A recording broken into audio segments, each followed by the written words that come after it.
Hey guys, this is Andrew2007X here showing you how to knife lunge onto the truck barrier on Ascension on Black Ops Zombies. This was found by LivexGlitcher. His link will be in the description. To do this glitch, you will need to know how to knife lunge. Simply go up to a zombie, press Y and knife. It should cancel out your knife. For this, you will need to go to the old Ascension barrier glitch near the staircase. Lock onto a zombie around that on top of the stairs, and then knife lunge around the corner of that pole. That's to get on the old spot. From here, you're going to need to lock onto a zombie, and then tell your friend to bring the zombie near the MPK. And then, since you're on the barrier, you're going to have to edge around the stair barrier where I am. Once you start moving forward a little bit, that's when you know you're good.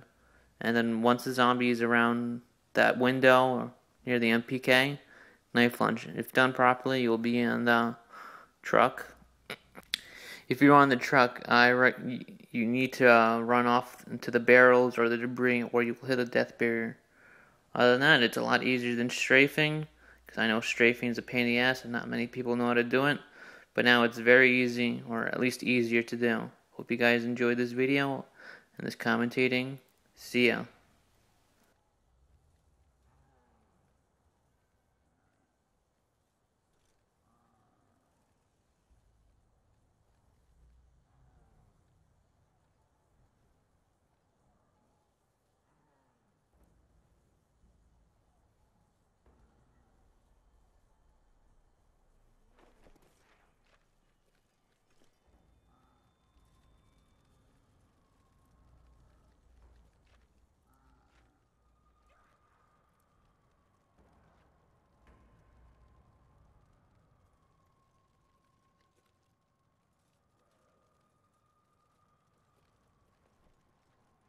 Crap, I really need help. I don't even if it's Takio.